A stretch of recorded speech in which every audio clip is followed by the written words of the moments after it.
Bonsoir à tous, merci de votre fidélité à G-Sport, votre rendez-vous dédié à tous les sports sur Télé Grenoble, avec notre chroniqueur sport Mathias Arès. Bonsoir. Bonsoir Lucille Dailly. Bonsoir, alors tu sais qu'ici on parle de sport, on vous incite aussi à en faire, parce que c'est bon pour la santé, c'est bon pour le moral, c'est bon pour la ligne, regardez.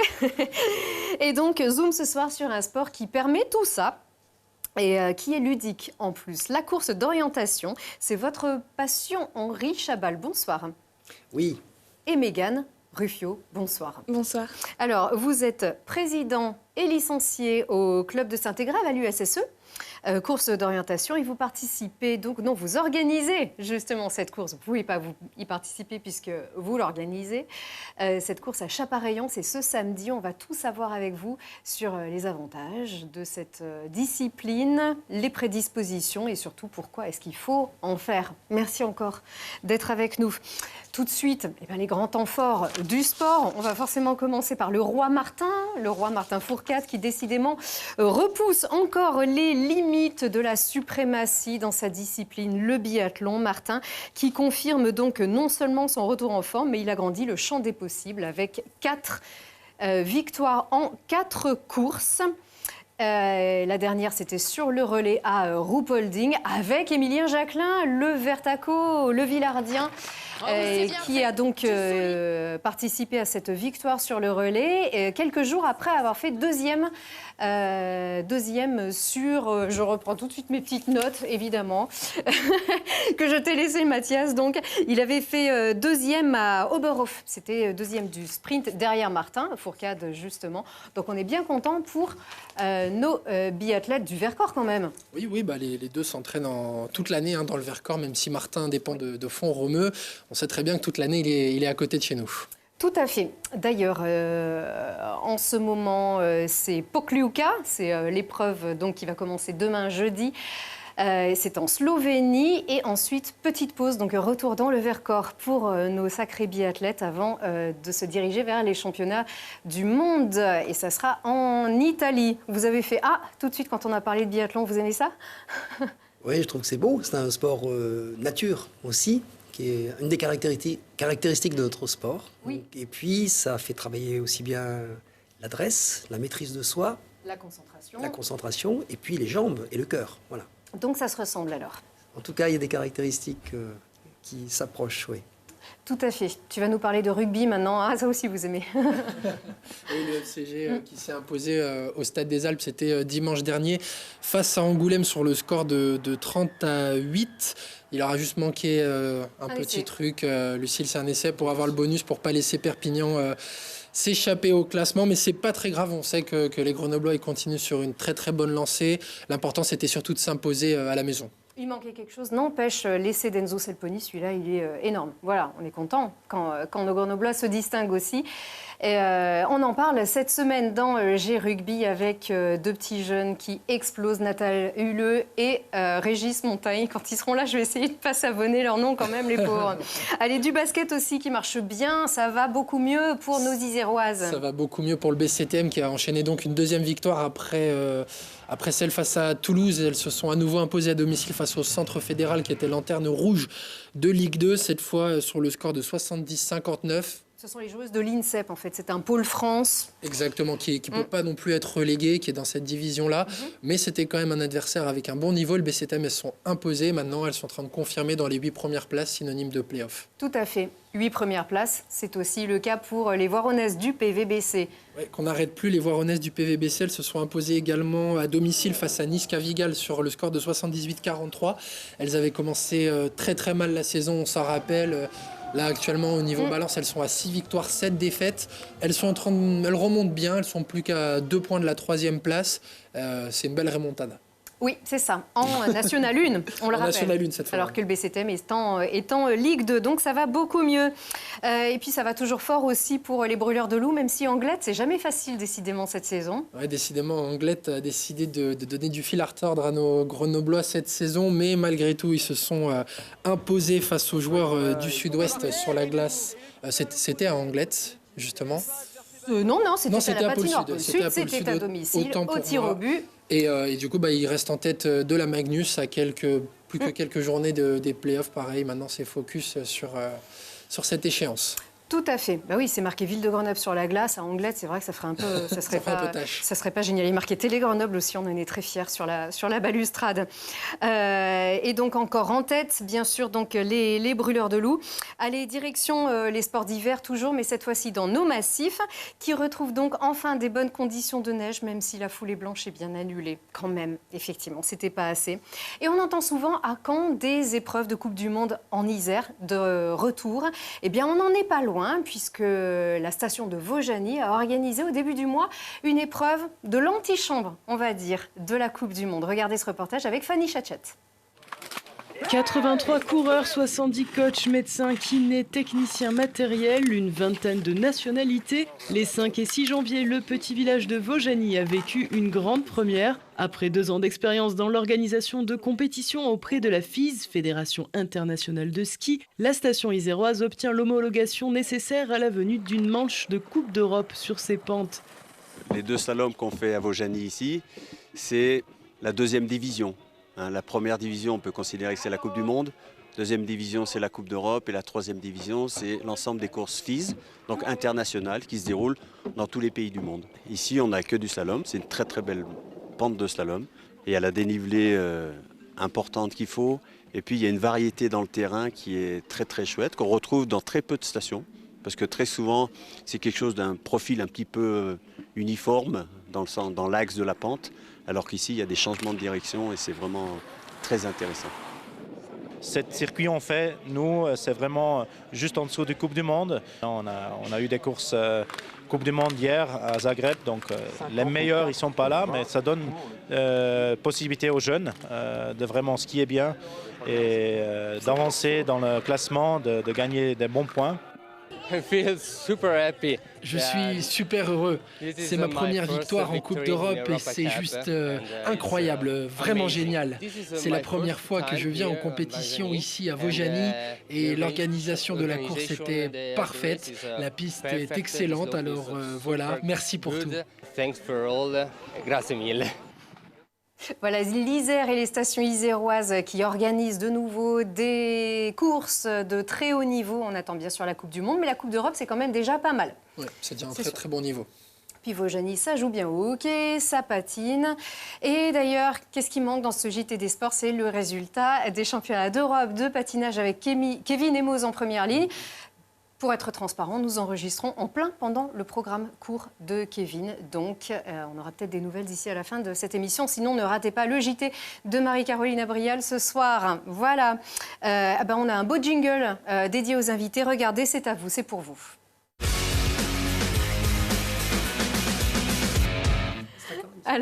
Voilà, alors si pour nous tous, chercher son chemin en pleine forêt, ça représente plutôt l'angoisse, pour eux, c'est un plaisir, c'est même une passion, c'est même un sport. La course d'orientation n'a pas de secret pour vous, Henri et Mégane. Merci encore d'être avec nous. Alors tout de suite, Henri Chabal, est-ce qu'il y a un lien avec le grand barbu? Non. Non, d'accord. Ok. Alors, ça c'est fait. La course d'orientation, on va dire que pour nous, c'est la chasse au trésor, une lampe frontale, une boussole et la débrouille, ça c'est l'image. Est-ce que c'est encore ça, la course d'orientation? Oui, c'est ça. Le côté aventurier? Voilà, c'est la course au trésor pour les enfants. C'est aussi pour dire que c'est un sport pour tous, un sport pour des familles, pour des sportifs de haut niveau, dans un milieu naturel, puisqu'on court principalement dans les forêts. Et alors, vous l'avez dit, pardon de vous couper, mais c'est vrai que la course d'orientation, c'est aussi ça. Regardez bien, là ça va vite, là on court, donc là on est dans le haut niveau. Là on est dans le haut niveau, ce sont des jeunes qui sont dans l'équipe de France, qui d'ailleurs qui brillent, que ce soit pour les hommes ou pour les femmes, à un très haut niveau mondial. Donc là ce sont des jeunes qui ont entre 18 et...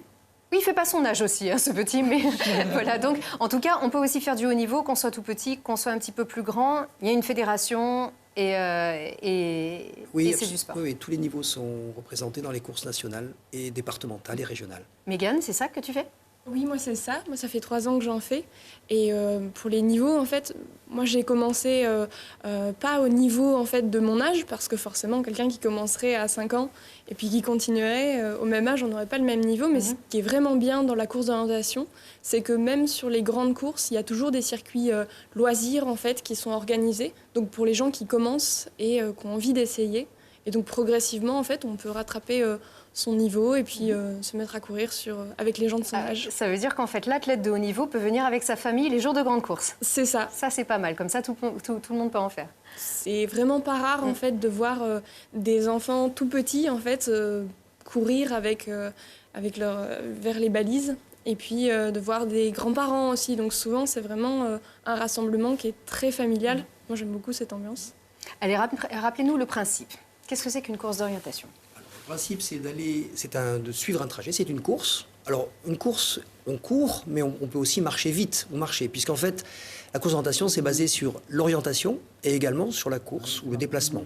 Donc, on va suivre un trajet qui est marqué sur une carte pour aller de balise en balise, et le meilleur temps sera le coureur qui aura trouvé le meilleur trajet. C'est-à-dire que, en fonction du relief, pour aller d'un point à un autre, c'est pas forcément le trajet le plus court qui est le plus rapide. Donc il y a une stratégie alors aussi. Une grosse stratégie où il faut imaginer, réfléchir à son trajet, et puis choisir son itinéraire qui va être marqué et repéré sur la carte, et donc il y aura des obstacles ou des difficultés. Donc une bonne course, c'est une course avec des pièges alors. Il y en a dans la nature, c'est-à-dire un fossé, un ruisseau, qu'il faudra éviter ou longer, etc. Mais le ruisseau pourra aussi nous aider, parce que ce sera aussi une main courante, comme on dit. C'est-à-dire que dans le paysage, on sait que si on l'a trouvé, en marchant ou en courant, en le suivant, la carte nous dit où il nous amène. Et si la balise n'est pas très loin de ce ruisseau, donc ça va plus vite. On n'a pas besoin de la boussole, on suit cette main courante, c'est-à-dire cet élément naturel qui nous amène à la balise. Donc, et on va ainsi de balise en balise jusqu'à l'arrivée. Et donc il y a possibilité de préparer ces courses très sérieusement en étudiant le terrain? Alors non, il faut découvrir. C'est ça qui est aussi très intéressant dans ce sport, c'est-à-dire qu'on découvre le parcours au moment du départ. Et à ce moment-là, on va lire plus ou moins rapidement, comprendre plus ou moins rapidement l'itinéraire, le trajet qu'on doit prendre. Et c'est Koh-Lanta, un peu. C'est plus doux. Parce qu'il faut être stratège, oui, il faut... plus doux. Et c'est important de se gérer physiquement, parce que si vous courez d'une manière un peu dératée, d'une manière non contrôlée, vous arrivez dans le rouge. Et quand on est dans le rouge, on ne peut plus réfléchir. Et quand on ne réfléchit plus, on ne sait plus où on est. Donc il faut doser son effort physique avec la réflexion du choix de l'itinéraire. Qu'est-ce qui t'a plu, Mégane, quand tu as choisi ce sport? Moi, j'avais déjà fait des sports d'endurance, en fait, comme du rugby. Mais ce qui m'a vraiment plu, c'est d'avoir cette partie très physique, en fait, mais dans la nature, où vraiment, Alors, quand on voit, en fait, sur vos images, le nombre de personnes qui partent au départ en même temps, on peut penser qu'on se suit. Mais en fait, vu que chacun ne prend pas le même itinéraire, les gens s'échelonnent, en fait, et souvent, on se retrouve seul, en fait, à chercher son chemin. C'est la découverte complète. C'est vraiment la découverte de la nature. Des fois, on voit des animaux, des fois, des paysages qui sont vraiment super beaux. Des fois, on se perd. Des fois, on se perd, mais ça fait partie du jeu. Ce serait pas drôle sinon. Bien sûr, bien sûr. Une balise, vous êtes venu avec une balise. Alors, Mathias va nous sortir ça pour qu'on comprenne exactement ce que c'est. Qu'est-ce que c'est que ce petit engin? Alors ça, c'est un piquet, en fait. Et donc, le piquet va être fixé sur le sol pendant une course. Et on va accrocher la balise par-dessus, en fait, le faire passer à l'intérieur. Et donc ça, c'est le repère, en fait, pour les orienteurs. Sur le piquet, on va fixer un boîtier électronique. Alors nous, on court avec des doigts électroniques, en fait, qui sont des puces. Et ce que l'on va aller insérer à l'intérieur du boîtier pour valider, en fait, que l'on est bien passé à cette balise. Donc ça évolue, en plus, avec les technologies. C'est-à-dire ça reste un sport, on va dire, très authentique, finalement. C'est une course dans la nature. Les valeurs vraiment de la nature, ça, c'est aussi ce qui anime la plupart de ceux qui choisissent cette discipline. Oui, tout à fait. Mais avec un doigt, pas encore bionique, mais un doigt électronique. Alors, il y a une question forcément, c'est comment on s'entraîne. On le sait qu'il y a une partie physique, il y a une partie aussi un petit peu intuition qui est innée chez certaines personnes pour l'orientation. Alors on s'entraîne de manière physique, vous l'avez dit, effectivement, il faut faire des fractionnés pour ceux qui veulent vraiment être performants dans la course, pour pouvoir bien entraîner son cœur et être monté, descendre d'une manière bien contrôlée. Et de l'autre côté, on s'entraîne d'une manière technique, c'est-à-dire qu'on apprend sur des exercices ponctuels et thématiques à se déplacer d'un point à un autre, en suivant justement différents éléments ou différentes techniques. Le temps, par exemple, on compte ses pas. Par exemple, pour savoir la distance qu'on va parcourir, on peut le faire. On compte, on sait qu'en faisant un pas, il fait 1 mètre. Donc, quand on veut faire 100 mètres, ça fait 100 pas ou ça fait 70 pas. Donc, quand vous êtes sans repère dans la nature et que vous avez la boussole qui vous dirige dans la bonne direction, mais vous ne savez pas la distance, à quelle distance est cette balise. Donc, on va compter ses pas pour savoir si on a fait 50 mètres ou 100 mètres. Car il ne s'agit pas d'aller plus loin que la balise, sinon on est perdu après. Alors, vous organisez cette course à Chapareillan le 25, c'est ce samedi. Alors, vous l'organisez. Est-ce que parfois les organisateurs ont déjà perdu des gens? Enfin, est-ce qu'il y a eu des problèmes déjà? Alors, ça c'est une question qu'on nous pose souvent. Oui. Non, on perd jamais personne. Car les gens sont enregistrés au départ, ils ont un parcours.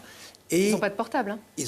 Ils peuvent en avoir un. Sinon, on peut les localiser. Oui, mais s'ils peuvent en avoir un pour la sécurité, c'est bien. Si vraiment des gens se perdent ou ont peur, parce qu'en fait, c'est difficile de se perdre quand même, parce que les circuits sont tracés de manière... Ça dépend pour qui. Non, mais les circuits sont tracés de manière à ce que si jamais on se perd, on trouve ce qu'on appelle une ligne d'arrêt, c'est-à-dire une route, quelque chose de vraiment physique qui va nous dire qu'il ne faut pas aller au-delà, quoi. D'accord. Voilà. Et il y a plusieurs trajets, il y a plusieurs niveaux, ça on le disait. Ça se fait aussi à vélo, ça se fait aussi, ça se fait pas forcément à pied la course d'orientation. Non, ça se fait dans plusieurs disciplines. Le ski, du VTT, du vélo et à pied aussi en courant. Mais comme disait Mégane, il y a plusieurs circuits de plusieurs niveaux.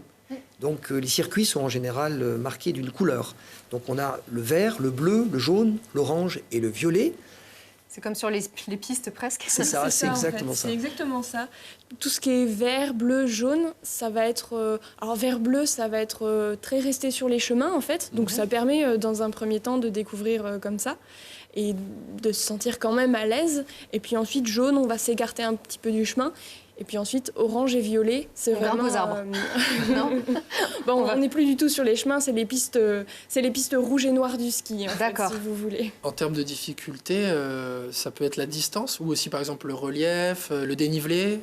Ben voilà, vous avez les réponses. C'est à la fois la distance, à la fois le relief, à la fois, on va dire, les difficultés de trouver l'élément. Parce que chaque balise est marquée est posée à côté d'un élément. Un élément, c'est quoi? Un rocher, un arbre remarquable, une source, une souche, un banc qui peut être aussi dans la forêt qu'on trouve. Donc, un animal, peut-être. Non, quelque chose de fixe, quelque chose qui est marqué sur une carte. C'est une super difficulté, ça. Alors les animaux, alors ça aussi on respecte les animaux parce que quand on trace une course, on fait attention de les tracer toujours dans un sens un peu des aiguilles du monde, de manière à ce que les animaux entendent, ou voient ou sentent les humains courir et ils peuvent se repérer, donc ils peuvent s'écarter ou se mettre dans un endroit un peu plus sécurisé. Voilà. Enfin, c'est aussi un sport très respectueux de la nature. Je précise aussi, mais on va reparler de Chapareillan, que quand on arrive dans en 10 secondes, mais oui. Quand on arrive dans une forêt, on repart avec la forêt dans le même état. Aucun papier, rien ne reste, tout est ramassé. C'est comme si on n'était pas passé, sauf la trace des coureurs. Oui, c'est très important. Conformément à l'éthique aussi de ce sport. Mégane, en un mot, quel est ton rêve? À toi, tu as 22 ans, tu as encore une belle marge de progression aussi, mais déjà le haut niveau qui te tend les bras? Ah non, moi je pense que justement ce qui me tente vraiment, c'est de continuer la CO, ce sport où on peut, même en étant pas tellement expérimenté, se faire plaisir en fait, et c'est vraiment ça que j'aime dans ce sport. Progresser, c'est comment?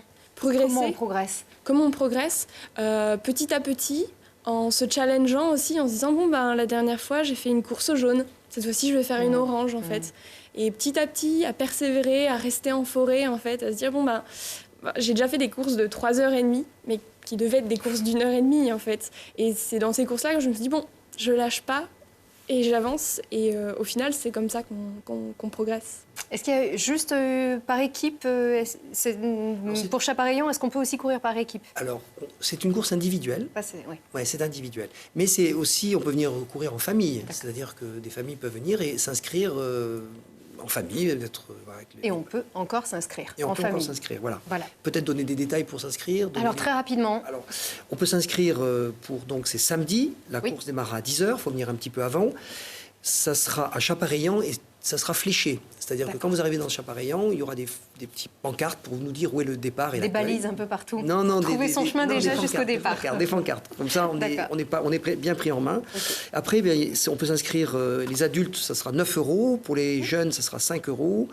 Voilà, et pour les familles, 21 €, c'est des sports tout à fait accessibles. Il faut juste un petit pique-nique parce que quand on rentre, c'est bien de pouvoir pique-niquer.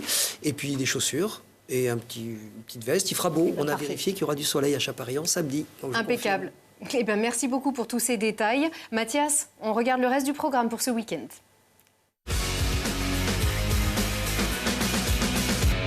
Ce vendredi à 20h, le GF38 reçoit au Stade des Alpes pour cette 19e journée de Ligue 2 le FC Chambly. Les Grenoblois qui restent sur une défaite à l'extérieur doivent se racheter devant leur public et espérer, en cas de victoire, un bond au classement. Samedi 25, rendez-vous toute la journée à l'Alpe d'Huez pour une première, les championnats du monde de ski augmenté. Quel que soit votre niveau, dévalez les pistes de la station avec un exosquelette, en slalom géant ou en ski trail pour plus de sensations. Oyez, oyez, amoureux du talon libre, ce week-end de la Coupe de France de Télémark fait escale en Isère, samedi au Settlo en sprint, dimanche en classique au Collet d'Alvar. Pour les passionnés de courses d'orientation ou même pour ceux qui souhaiteraient découvrir ce sport en pleine nature avec une carte et une boussole, c'est à Chapareillan que cela se passe ce samedi. Et puis dimanche 26, retour à la compétition pour les brûleurs de loups. À 15h, réception de Gap à Pôle Sud, l'un des derniers rendez-vous de la saison régulière avant les playoffs. Merci Mathias pour ce programme, merci à tous. Encore rendez-vous à Chapareillan samedi, départ à 10h. Merci. Merci à vous et à la semaine prochaine.